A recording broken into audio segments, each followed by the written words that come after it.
tonight. Apparently some of the runoffs and what's going on, and possibly some of the bills coming up in the Senate next year.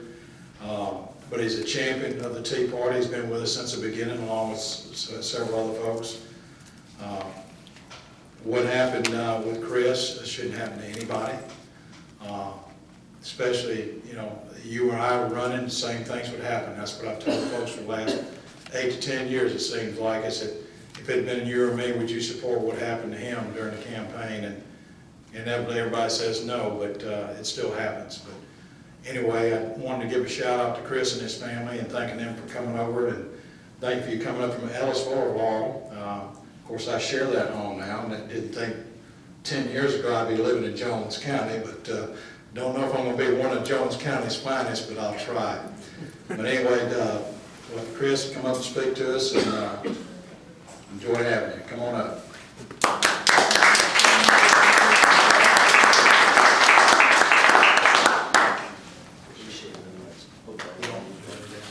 Can you all hear me okay without the microphone? Is that okay? All right. It's really good to see you all again. It's been a while.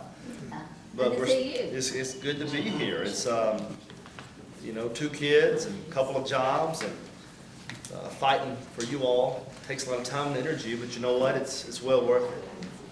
Now, there's so many things I think tonight we could talk about. And I could be scripted or I could not be. I prefer not to be because you're like family to me. What I did instead, I took a few notes on an envelope today. And this came right off the top of the head, not a lot of thought put into it, but I wanted you to understand a couple of things. The nature of conservatism, that is where we are today, how it survives into the future. Where do we go from here? Now here's the thing. It seems that there's been some misconstruction of the term conservative, not only from the American left, but also from those within the Republican Party. I'm not sure why it is they can't seem to find a clear definition of the concept, because there are clear definitions. There are things we believe, things we do not believe. And just a couple of weeks ago, in presumably one of the most conservative states in the Republic, we came really close to electing a governor who was very outwardly outspoken on the issues of Medicaid expansion and tax increases. I want to be very clear about that. You cannot be conservative and be for Medicaid expansion and for tax increases. Amen, amen, amen. Now here's the thing. A lot of folks got upset with me, but I want to be very clear about where I stand on these issues. I'm not beholden to any politician. I'm not beholden to any party. I'm a conservative. My principles come first. And when it came down to making the decision that I made about Tate Reeves, you all know that no one has a bigger reason to be dissatisfied with Tate Reeves than I do. And yet he looked me in the eye and he promised me that he would veto Medicaid expansion. He promised me he would veto tax increases. And he promised me he would help secure our flag if indeed the legislature thought for a moment it could change it unilaterally without the people's support. Why do we need a veto? Because the Republicans in our party aren't necessarily conservatives any longer. We have a majority in the House, a majority in the Senate, but I assure you they already today have the votes for Medicaid expansion. They already have the votes for the tax increases. If Tate will give us that veto, we'll at least have a fighting chance to hold together 18 patriots in the Senate to stop it. And that's what I was looking for. Remember, my job as a senator is not just to bash my head against a wall. It's not just to go after the establishment. It's to make sure that bad bills stay dead. Especially bad bills championed by Republicans. Folks, if we put our rubber stamp on Medicaid expansion, how do we force back or push back against that legitimacy? If we put our rubber stamp on a gas tax increase, how can we ever again proclaim with a straight face that we're a party that believes that you should keep more of your hard-earned money and not the government? Look, these are pivotal times because our movement's being redefined. I think the scariest part of it is that we believe we're winning. We're losing. And we're losing across the board. The problem is we elected a guy, Donald Trump, who we believe in, who can fight for us, and he's done the best he can under incredibly difficult circumstances. But then because we elected him, we forgot about our responsibility. Did we not? He's done the best he can under incredibly... Some knucklehead speaking, you hear that? I'm kidding. If we believe that we win this race or win this fight for the survival of this republic simply by electing one human being, we haven't been paying attention. And that's where we messed up. Okay, now I'm going to get in trouble. I always tend to put my foot in my mouth, but let's talk about it. Republicans have held control of this government now for 2 of the last 3 years, correct? How much federal debt's been added to the budget?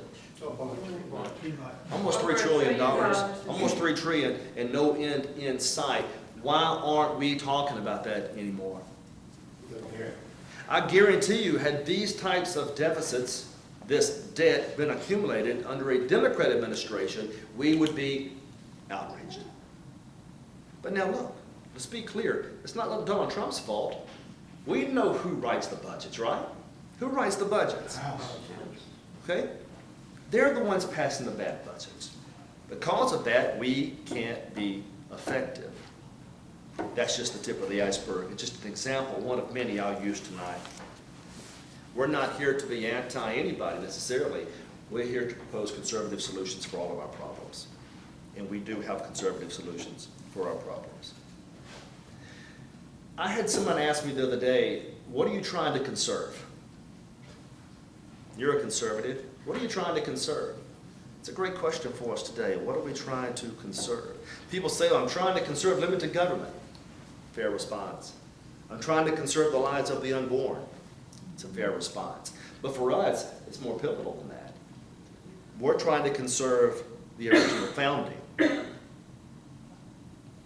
original founding.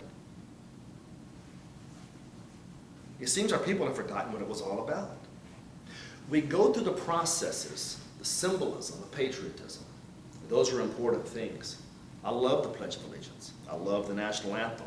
But for a moment, while you're reciting it, have you ever stopped to think exactly what it is and exactly what it means? Think about it. It was incredible what those few brave people did in the 1700s. It turned the entire tide of human existence. There's an old quote from Winston Churchill or Margaret Thatcher, and they would talk about the concept of European states or European countries. And they said those states are a result of history. Ours is a result of a philosophy. They turned the whole world upside down. It's not just a flag, it's not just the symbolism. When we say these things, we're pledging loyalty to a philosophy, to a concept, to an idea. And conservatives are attempting to preserve that idea at all cost.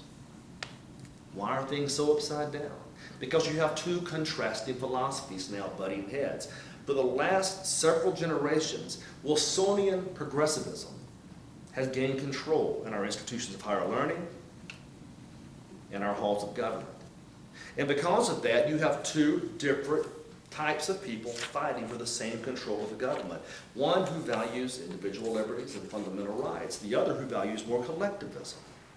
One who values the original American foundation, that is the revolution and what occurred thereafter. And one that wants to seek a second new creation. One that discards the old Constitution. Now these two forces, it's becoming more and more clear that the liberals among us are insistent that they get their way. We stand saying no, and they claim that we are the defiant ones. Have you noticed the irony of that? Think about the things they demand. They want your economic liberty. They want you to be told how to behave. They don't want you to profess an ideas. They want you to pay for their abortions. They want you to pay for their projects and their goodies. And then you claim that that's not your responsibility. What do they say to you? You're not paying your fair share. You're divisive, right? You guys are the problem. We're not the problems. We're seeking to defend the fundamental nature of the American Revolution. These two philosophies at war, one will prevail. And that's what gets my attention. Which one prevails? We have a lot of people in our movement that aren't terribly concerned about our philosophy. They'll use you to get elected, then they'll abandon the philosophy. They'll tell you exactly what you want to hear, and then they'll ignore you for the remainder of the 4 years of that term.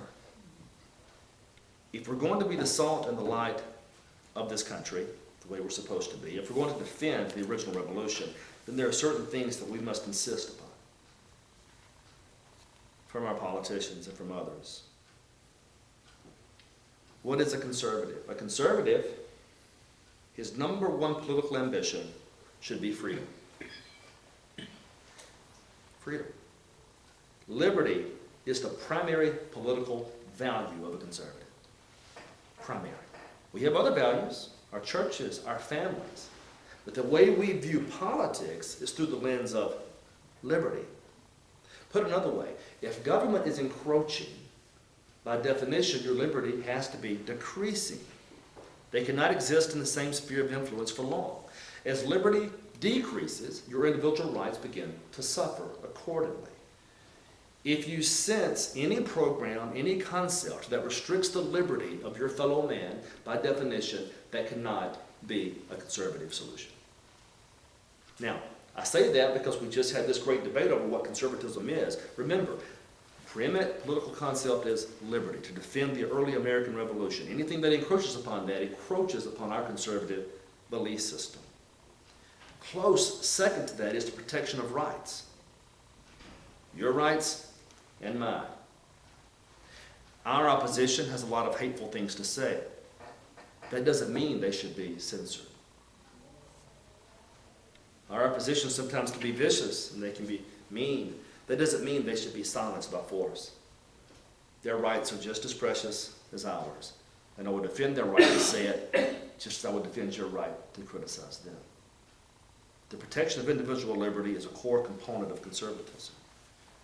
Number 3, free markets. The marketplace. If you value economic prosperity, history teaches that the marketplace gives us the greatest possibility to have economic prosperity, as long as it's free and not controlled and coerced. One of the great problems with politicians is this: when they get elected, they automatically assume they have all the answers. Have you noticed that? It's the strangest thing in the world. All those years, not a clue. But they raise their hand and are sworn in and they have all the answers. That's not the way mankind works. For conservatives, we recognize the answers aren't to be consolidated. We fear consolidation of power. We don't like consolidation of authority, because every time in history we've seen it, individual liberties have suffered. So when we sense a politician has it all figured out, we should know right away he could be an adversary. Why is that? Because the answers for conservatives have never lied in the halls of Congress or in the halls of power. The answers for conservatives lie with you, the people. Makes sense, doesn't it? Here's why it makes sense. Politicians, very narrow in their scope of understanding. Politicians, a limited time to assimilate the information necessary to pass important legislation. But the people have always possessed the answers, as long as they're allowed to self-govern. Conservatives call that the social place. We don't need a government that controls every conceivable part of your life, because spontaneous order can become a part of your lives if freedom is allowed to be nourished. A good example I once heard used about this: the English language. How complex it is, how difficult it is, how it changes every year. Is there a government mandate telling us how to speak the English language? The social order created it. Spontaneous generation of thoughts and ideas and concepts created that over time, and it became a very useful tool. You would be surprised what you'd accomplish if government would just kindly get out of your way. You'd be surprised what great things can occur among a people if government would kindly recognize its limitations and then return that power back to you so you can govern according to your own desires. Why do you want someone regulating your life, your liberty, your pursuit of happiness? Why should they regulate your industry, your job, your education? It's not the place of government, that's the place of individuals, and that's what true conservatism is. Because we believe so much in limited government, we believe in individual liberty. Because we believe so much in individual liberty, we demand limited government. Two sides of the same coin. That's why you can't be a conservative be for Medicaid expansion. That's why you can't be a conservative and be for tax increases. A couple of other things we do and believe. We believe strongly in the individual. You know, sometimes they criticize us for that because their big argument is the collective should always win. You've heard that before, haven't you? Where have you heard the idea that the state should come before the individual? Everywhere else. Communism, fascism, statism. We reject collectivism because that's the dangers of collectivism. When you centralize power into a location, you centralize all the negative attributes of human behavior. You can't have that power without corruption. The stronger a government becomes, the more corruption you're going to have. And that's true for any primary organization. Diffuse the power, branch it out, give it back to the people, and recognize that you are the preeminent component of this system, the individual. That's why it's always so mind-boggling to me when they accuse us of racism. And they used that against me in 2014. If you reject collectivism, you by definition reject the notion of racism, because that's seen through the prism of a collective. We value every individual, including the unborn. Doesn't matter what your color is or what language you speak even, we value you because you're an individual. You are a human being. You have value. That's the root of conservatism. When they attack us from the other angles of collectivism, it's mind-boggling because we're the very ones not seeing the world through the lens of all the isms. Instead, we see it through the lens of the individual. Freedom, liberty, our primary values. The rule of law, our primary consideration. Conservatives have a clear and definite definition. So, if it's clear and it's definite, and history supports it, why are so many using the label to get elected only to abandon it? That boils down to us, I'm afraid. We're allowing it to happen. Every time we rubber stamp an election because of an endorsement, we allow it to happen. Every time we allow people within our groups to allow us to take our eyes off the prize, we allow it to happen. Our job here is not just to defeat the establishment. It's to defeat any liberal wherever they may be, even those among our party. Not because they're bad people, but because they share a philosophy not rooted in the American Revolution. If we get to that point and we're able to convince people to join us based on the philosophy of the movement, that transcends any mistakes the individuals can make. That's why during the campaigns I've run, I've always told you, it's not me, it's not me, it's not me. It's the ideas that I possess. You can't put too much credit or favor in any one individual, from a president to a city councilman, because the moment you do that, you've lost track of what's important in this movement, the ideas. Men will fail you. Women will fail you. These principles have given you a remarkable building block for a society. You follow these principles, you will have prosperity again.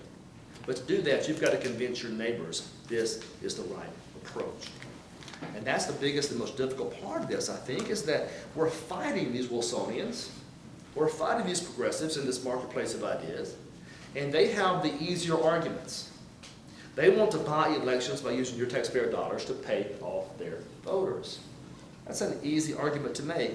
We have to appeal to another side of human nature. We have to let them see that there's nothing more important in this world to them as Americans than that philosophy of liberty. Once you embrace that, you're a conservative.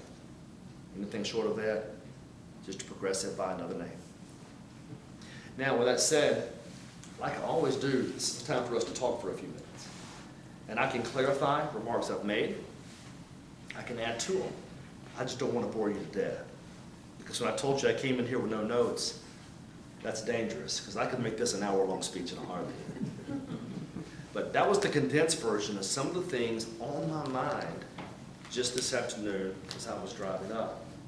Very condensed, very abbreviated, and probably only about 70% of what it means to be a conservative. But it's a big component. So let's talk about it. That's where we can get this out. Elby, you can keep filming there. We'll talk to the whole world. We've got nothing to hide here. What do you think? You want to talk about the practical aspect of the issues in our philosophy? Because every issue you can imagine can be condensed down to the intellectual tradition of our founding fathers. Madison, Hamilton and Jefferson combined. Every answer can be directed from their understanding of human nature and of the U.S. Constitution. What do you have? Yes, ma'am.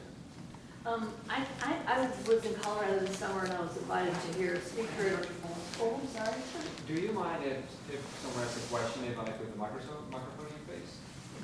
That's not about Somebody my who objects to that? No, thanks. You know what? I heard a speaker in Denver this summer, and I'm just old enough that I can't think of his name right now. But he said basically what you're saying, but in a very different way that hit my heart even harder. So I'm going to do this really fast. He started with the beginning of recorded history, 6,000 years we've had written communication. And he went through every single government in the world. And the title of the speech was, "Who's in charge of America right now?" And it came down to every single government in this planet has always been either a dictator or a king, except America. And we're in charge of this country. But he said, we're just one election away from losing that forever. And so that was really clear to me the way he put that. Yeah, it's, you know, I don't necessarily disagree. I think we're on the path, certainly. I think we all agree that there's some problems out there. The difference in our approaches would be, I'm trying to find a way philosophically to turn it around, as opposed to just recognize it. Right. And, you know, if I stand on the floor of the Mississippi Senate, that's a place I can fight practically for these ideas and hopefully be able to stop them.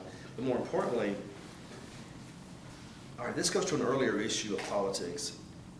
Now, listen to this for a second.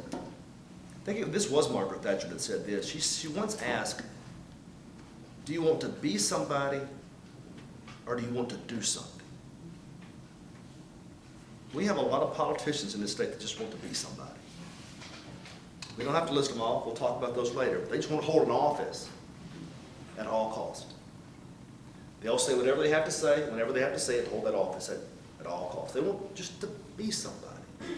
Our role as conservatives are to do something. To do that, the message has to survive the candidate, even if the candidate doesn't survive. You have to be willing to lay the message on the line. If for no other reason, then young people hear it and they believe it. If they hear it and believe it, it may be the first time they've ever heard of this message of liberty spoken to them the way our founding fathers spoke to their generation. It's the distinction between negative rights and positive rights. And I won't get into that right now, but remember, it's not the government's place to make sure we're all happy. It's not the government's place to raise us or to care for us. And that's the message people are receiving today. The government's message and responsibility is pretty simple. It's to protect the liberty that pre-existed its development. All right, that's another theoretical concept nobody ever talks about. You do recognize that your liberties came to you not because of a law, not because of a statute, not because of a constitution. That was irrelevant for those purposes. That protects liberties that existed at the time of your birth. Those are called natural rights. Those natural rights are worthy of your protection. Anybody that tells you otherwise is not a conservative. They pre-exist you. So don't look to politicians to give you your rights. You've always had those. That's something else the Wilsonians disagree with us about. You see, that's another reason we're fighting this worldview concept. They believe that rights are positive rights. The government grants these rights. We don't. Born with these rights. The Second Amendment, people around the world may respectfully disagree. Americans were born with that. We're not giving it up. There's not going to be any guaranteed buyback if a Democrat wins the White House. It's not going to happen. Not in this state, nowhere in the South will that occur. Let's just be clear, they shouldn't even try that.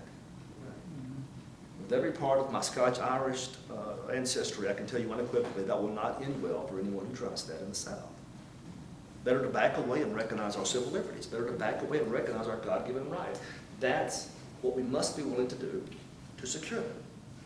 My freedom of speech tonight, I would hate to know that someone could walk in here and tell me to hush because I'm talking about things that could be perceived as mean or not nice or somehow inflammatory. But that's my right as an American, and I was born with that right.